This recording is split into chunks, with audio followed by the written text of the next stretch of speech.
BC 1500년경에 하나님께서 이집트의 노예 생활하고 있는 히브리 민족을 모세를 통하여 출애굽을 시켰습니다. 그런데 일부 히브리 사람들은 미처 떠나지 못하고 남게 되어서 지금까지 그 후손이 이집트에 살고 있다고 그래요. 왜 다른 이스라엘 사람들과 같이 이집트를 떠나지 못했는가 알아보니까 그 이유가 뭔지 아셔요? 전설같이 내려오는 이유가 광고를 못 들어서 그랬다는 거예요. 여러분, 하나님의 메시지 광고는요, 이게 얼마나 중요한지 생명과 직결되는 메시지예요. 그런데 이런 하나님의 메시지를 못 듣고 있는 사람들이 역사 속에 많아요. 예를 들면 1972년도에 괌 미국 영에서 짐승 같은 사람이 발견됐어요. 잡아놓고 보니까 28년 동안 전쟁이 끝난 줄 모르고 일본 군인 쇼이코 요코이라는 사람이 동굴 속에서 짐승같이 잡히면 죽는 줄 알고 살았던 거예요. 다른 동료들은 잡혔어도 다 석방되어 고향으로 가서 멀쩡하게 사는데 그는 죽음의 공포 속에 나오질 못했어요.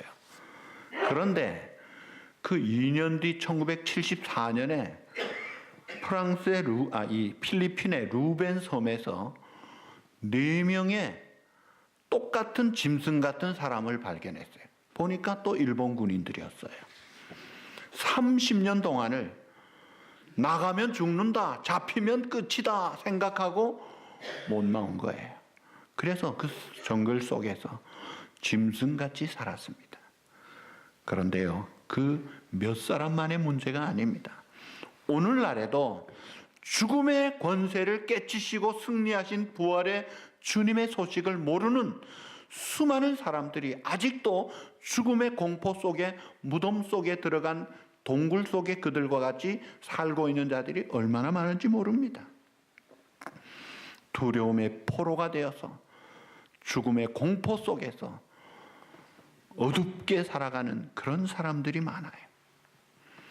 자, 예수님이 2000년 전에 이 땅에 오신 것은 모든 사람이 죄를 지어 하나님의 영광에 이를 수 없는 다 죽었기 때문에 첫째 아담 범죄로 모두가 죄인이 되고 죄값으로 죽음에 빠진 인간을 구원하시기 위하여 둘째 아담으로 인류의 대표자로 동정녀 마리아에게 탄생하시고 그 죄값을 치르시고 십자가에서 죽으신 거예요. 그 죽으심은 역사 속의 한 사람의 죽음이 아니라 모든 인류의 죄값을 담당하신 구세주의 죽음이셨습니다. 그 죽음이 있었기에 다 이루셨다는 주님 때문에 죄값을 지불했고, 그리고 승리의 부활로 성경대로 하나님 아버지께서 살리신 거예요.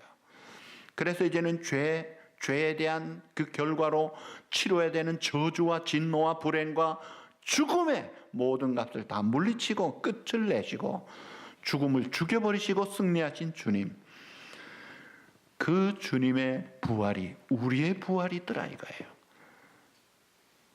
예수님의 십자가는 예수님의 십자가가 아니라 죄인 된 나의 십자가예요. 나의 죽음이더라 이거예요. 그래서 그 주님의 부활이 이게 중요한 거예요. 그래서 그를 믿는 모든 자들의 첫 열매로 주님은 부활하신 것입니다. 따라합시다. 예수님의 십자가, 예수님의 죽으심은 나의 십자가와 죽음입니다. 예수님의 부활과 승리는 그 다음 뭐예요? 다 같이 나의 부활과 나의 승리다 이거예요. 예, 나의 부활과 나의 승리다 이거예요. 아직도 동굴 속에서 나오지 못하고 있는 자들이 많아요. 죽음의 공포, 두려움의 공포. 이 부활신앙이 없기 때문에 죽음의 그 종로로 타면서 사소한 소식에도 그만 조그만 일에도 삐져고 상처받고 낙심하고 절망하고 흔들리고 약해지고, 자, 이런 그래서 아직도 무덤 속에 예수님을 믿듯이 아주 굴 안에 예수님이 아직도 시신으로 있고 돌로 또 막혀 있는 듯한 그런 교회 다니는 사람들도 꽤 있지 않습니까? 오늘 우리 이 시간에 내가 아직도 무덤 속에 가둬두고 있다면 그 돌이 뭐예요? 이게 이제 죽음의 공포, 두려움, 근심, 걱정, 염려, 불안 이런 것들이에요. 예수님은 이미 그 돌들을 다 굴러내셨습니다. 이미 살아나셨고 승리하셨던 거예요. 그래서 사망이 이김에 삼킨 바 되리라고 한 말씀을 응답하셨고, 그래서 우리는 당당히 성경대로 외칠 수 있습니다.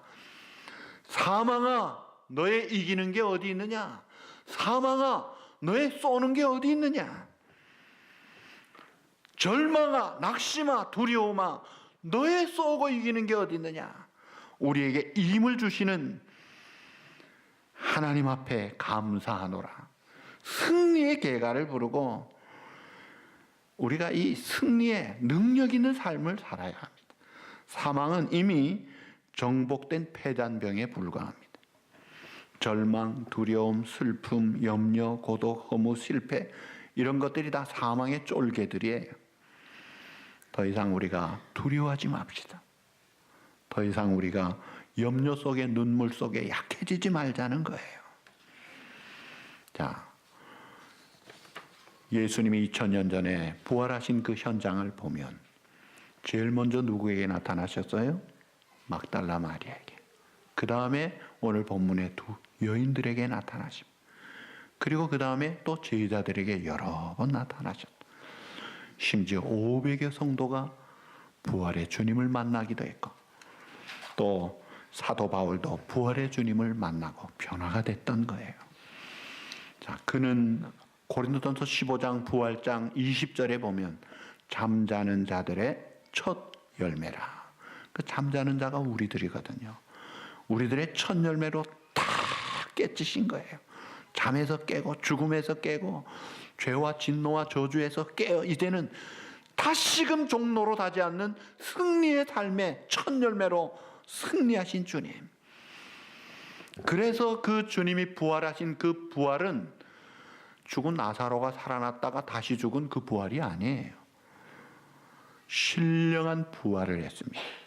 성경은 말하기를 썩을 것이 썩지 아니할 부활의 영체였고, 욕된 것이 영광스러운, 약한 것이 강한 육의 몸이 신령한 몸으로 영광스러운, 그래서 시공을 초월하고 안 먹어도 배고프지 않고 문 닫아 걸어도 안에 들어갈 수 있고 영광스러운 부활로 부활하신 거예요.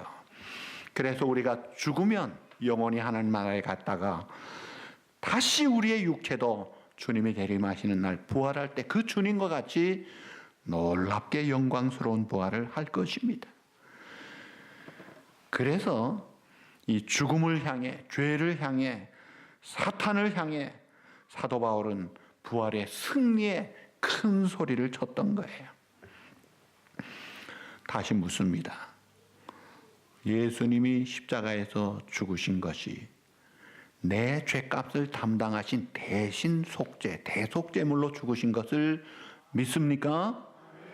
이거 믿어야죠. 그리고 그 주님이 부활하신 것을 믿으세요? 아멘. 죽음과 죄의 권세를 이기신 거예요. 자, 그렇다면 그 부활 신앙을 가지고 사는 자는 반드시 변화의 모습이 있어야 됩니다. 그게 증거로 나타나야 돼요. 오늘 본문에 보니까 두 여인들이 예수님의 무덤에 무덤을 보러 시신에 기름 바르러 갔어요. 염려 속에, 슬픔 속에. 요한복음 6장에 보니까 눈물 흘리면서 있는 그런 모습들이에요. 그런데 그 슬픔이 변하여 주님을 만나서 어떻게 돼요? 부활의 주님 만나고 부활의 신앙을 가지니까 슬픔이 변하여 기쁨이 되는 거예요. 너무 기뻐가지고 너무 좋아서 힘을 얻습니다. 일어납니다. 달려갑니다. 이 소식을 전하러 가더라 이거예요. 이 부활의 주님을 만나면 어떻게 되나요? 그 증거가 뭐예요? 두려움이 변하여 담대함이 됩니다. 예수님의 제자들 보세요. 부활의 주님을 믿지 못할 때 지금 뭐 하고 있어요? 문 닫아 걸고 두려워서 떨고 잡히면 죽을까봐 어둠 속에 그렇게 두려움 속에 있잖아요. 그런데 부활의 주님을 만나고 나니까 세상을 이긴 믿음으로 힘있게 증거하면서 그들의 앞길에 고난이 있고 박해가 있고 순교의 길이 있다 할지라도 당당하게 두려움 없이 힘있게 나아가더라 이거예요. 오늘 이 땅은 죄의 결과로 어쩔 수 없이 현실적으로 어려운 일들이 끊임없이 파도처럼 밀려오지만 우리가 이 부활의 주님을 만나면 새 힘을 얻고 위로받고 힘을 얻고 기쁨과 능력을 가지고 일어나서 달려갈 수 있을 줄 믿습니다. 우리 눈에서 눈물을 씻겨주시는 주님은 천국에서만 눈물 씻기는 주님이 아니에요. 지금도 부활하신 주님을 만날 때마다 씻겨주시는 거예요. 슬픔이 변하여 기쁨이 되고 두려움이 변하여 담대함으로 강한 자의 삶으로 일어나게 하시는 것입니다. 자, 그래서 이 부활 신앙으로 살아야 되는 거예요. 믿음의 조상 아브라함은 부활 신앙이 있어가지고 내 독자 사랑하는 아들 이삭 바쳐라 할 때에 바칩니다. 히브리 11장에 보니까 내가 하나님 앞에 번제단으로 번제 제물로 죽여서 바쳐도 하나님이 다시 그를 살리실 줄로 안지라. 그래서 그가 사환들에게 너 여기 있어 하면서 한 말이 뭐예요? We will back to you. 우리가 다시 돌아오리라. 부활신앙을 가지니까 독자 이삭 하나님 앞에 바치더라 이거예요. 여러분 인생을 살며 하나님 앞에 헌신하고 봉사할 때 말로 하는 것이 아닙니다. 부활신앙을 가진 믿음의 사람답게 헌신할 때 우뚝 설 수 있고 열매를 맺을 수 있고 하나님의 역사를 이루는 것입니다. 욥도 부활신앙으로 극한 불시련을 너끈하게 통과하면서 일취월장한 믿음으로 하나님의 영광을 드러내고 있잖아요. 그리고 이 부활신앙은 말과 생각만으로 하는 게 아니에요. 우리의 삶, 성품, 인격도 부활해야 돼요. 이 언어도 부활해야 됩니다. 그래서 우리의 생각과 말 속에 죽겠다, 안 되겠다, 뭐 미치겠다, 뭐 잘못됐다 이런 절망적인 낙담하는 이런 말들을 아예 딱 뿌리를 뽑으세요. 부활신앙은 그걸 뿌리를 뽑게 만드는 거예요. 그래서 천국 방언 감사합니다. 사랑합니다. 미안합니다. 괜찮습니다. 사람 세워주고 의와 평강과 실학을 이루는 이런 방언들이 나와야 되는 거예요. 그리고 부활신앙 가진 자라면 천국 백성답게 살아갈 수 있어야 합니다. 여러분이 우리가 사는 이 세상 아무리 좋아도 이 땅은 영원한 우리의 본향이 결코 아닙니다. 천년 만년 살 본향이 아니에요. 진짜 본향은 하나님의 나라다 이거예요. 영원한 본향이 우리 앞에 있다 이거예요. 잠시 잠깐 오면 지나가는 인생 이제 곧 우리가 영원한 본향에 들어갈 텐데 영원한 본향을 가는 성도답게 올바른 가치관을 가지고 살아야죠. 하늘나라의 시민권자다운 하늘 백성다운 그런 삶을 살아야죠. 고린도전서 15장 19절에 이렇게 말씀합니다. 만일 그리스도 안에서 우리의 바라는 것이 다만 이 생뿐이면 이 세상뿐이면 모든 사람 가운데 우리가 더욱 불쌍한 자라. 우리는 소망을 가진 다음 세계의 영원한 영광과 그 본향을 바라보는 천국의 백성으로 하늘 상속자로 영화롭게 주님과 같이 온전하게 변화될 그날을 바라보는 부활신앙을 가진 자라면 우리의 삶의 시점의 표준을 초점을 주님께로 그때로 바꾸라 이거예요. 그래서 주님의 나라와 의를 먼저 구하면 다 하나님이 해주시겠다고 한 거예요. 모든 일에 언제나 하나님 앞에 늘 감사하면서 겸손하게 즐거워하면서 먹든지 마시든지 뭘 하든지 다 하나님의 영광을 구하고 사는 이런 삶을 살자는 거예요. 부활신앙을 가진 자라면 하나님의 말씀대로 가정생활을 합니다. 경건한 가정, 믿음의 가정을 만들어 믿음의 조상이 돼야 우리 가정에 이 불신앙의 흐름, 죄로 인한 진노와 저주의 흐름이 딱 끊어지고 생명의 역사, 소망의 역사, 축복의 역사, 승리의 역사로 변화될 때, 그런 부활신앙을 가진 사람 때문에 그 가문이 복을 받는 줄 믿습니다. 그리고 이 부활신앙을 가진 자가 주님의 피로 세우신 주님의 몸된 교회와 공동체와 성도들을 사랑해야죠. 내 몸이라고요. 내 몸부터 사랑할 줄 알아야죠. 그래서 우리 교회, 우리 연로하신 분들, 어린아이들, 또 우리 참 어려운 가정 특별히 사랑해야죠. 세상은 눈물 마를 날이 없는 것이지만 주님을 바라보고 소망 있게 일어날 수 있습니다. 작년 부활주일에는 우리 김기중 성도가 참 놀랍게 신앙을 고백하고 세례를 받았어요. 얼마나 감격하고 얼마나 좋았습니까? 그리고 올 4일 하나님 나라 갔어요. 김영창 권사님 하나님의 부름 갑자기 받고 가시고, 또 우리 박이석 집사님 하나님 나라 갔어요. 세상은 이렇게 먼저 가더라고요. 슬픔이 있지만 간 곳이 영원한 승리의 영광의 하나님의 나라요. 우리도 갈 영원한 본향을 바라보고 일어나라 이거예요. 아직도 동굴 속에 갇혀서 무덤 속에 예수님 믿듯이 그런 신앙생활하지 말자 이거예요. 그래서 입술로 노래로만 신앙생활하는 것이 아닙니다. 자, 부활의 주님은 지금도 살아계셔 우리와 함께 하시는 줄 믿습니다. 그래서 우리의 주인이에요. 내가 산 것이 아니라 내 안에 주님이 살아 역사하시고, 그렇다면 주님께 순종할 때 우리가 주님을 닮아가게 되는 거예요. 그래서 주님을 닮은 작은 예수 그리스도, 주님의 모습을 비추어주는 그런 증인의 역할을 감당할 때 우리를 보고 사람들이 뭐라 그래요? 이야, 저 사람 보니까 교회 가고 싶네. 저 사람 믿는 예수님이라면 나도 믿고 싶어. 그런 삶으로 변화되는 그런 인격과 삶이 돼야 되잖아요. 여러분, 믿지 않는 자들은 성경을 읽지 않잖아요. 그 대신 성경을 가지고 믿는 우리들을 바라보고 있다고요. 성경이 뭘 말합니까? 사랑을 이야기하잖아요. 감사를 이야기하잖아요. 소망 가운데 빛을 발하는 삶을 이야기하잖아요. 예수님을 모르는 그들이 신자의 사랑과 겸손을 보고 온유와 성숙함을 보고 때로 희생하면서도 즐겁게 하는 것을 보고 감동을 받고 그 놀라운 그 열정을 보고 녹아지면서 오는 거예요. 그래서 우리가 이 부활신앙을 가진 자는 예수님 닮아야. 우리 옆에 분에게 한번 이야기합시다. 예수님 닮으셨네요. 네. 얼굴이 뜨뜻한 사람은 좀 변화가 돼야 됩니다. 그 하나님 은혜죠. 네.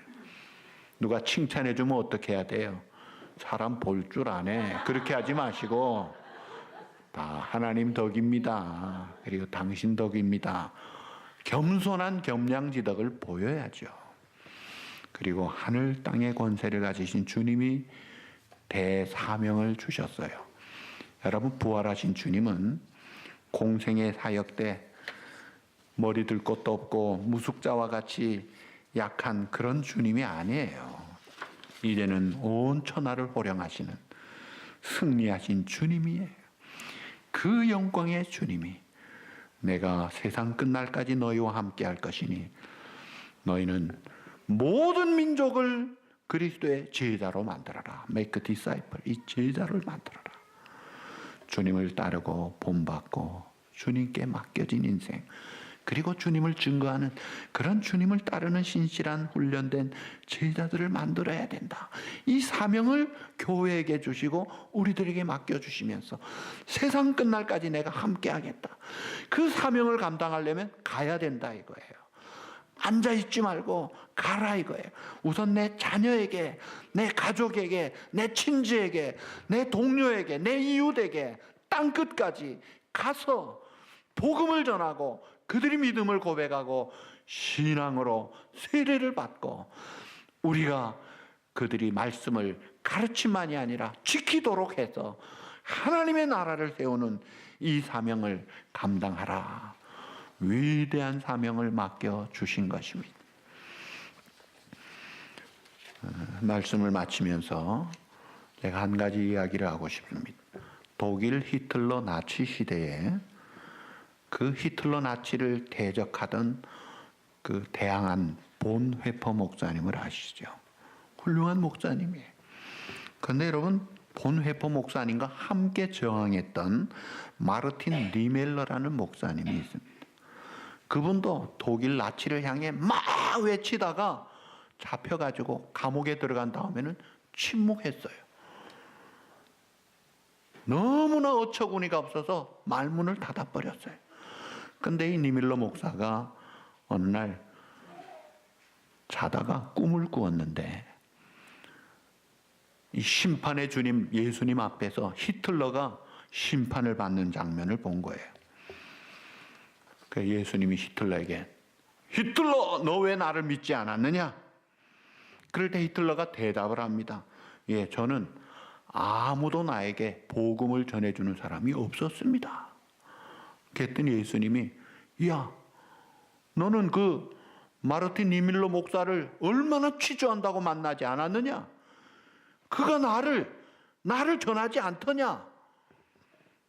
이런 이야기를 보면서 소스라쳐가지고 놀라서 꿈을 깨가지고 아이고 나를 잡아가둔 이 히틀러의 쫄병들, 이 게슈타포 사람들도 복음을 통해 구원받을 영혼들이 있구나. 내가 침묵을 하다니 있을 수가 없지. 그래가지고 자기를 지키는 가도와 간수들을 향해 전도하기 시작했어요. 기왕 죽는 거 힘있게 복음을 전도했더니 많은 사람들이 예수 믿고 주님께로 돌아오더라는 거예요. 우리가 두려움 속에서 입 닫고 포기하고 그럴 때가 아닙니다. 하늘 땅의 권세를 가지신 능력의 주님께서 내가 너에게 명령한다. 이 Great Commission, 대사명을 주겠다. 너를 통해 제자를 만들어라. 그러기 위해서 가라는 거예요. 그리고 세례 주고 말씀을 지키도록 하라. 임마누엘 내가 함께 하겠다. 이 부활의 주님과 동행하면서 낙심 가운데 슬픔 가운데 떨지 말고 기쁨과 담대함으로 증인이 되어서 하나님의 사명 잘 감당하고 하나님의 영광을 힘있게 드러내는 부활신앙의 참 증인들이 바로 여러분이 되시기를 주님의 이름으로 축복합니다.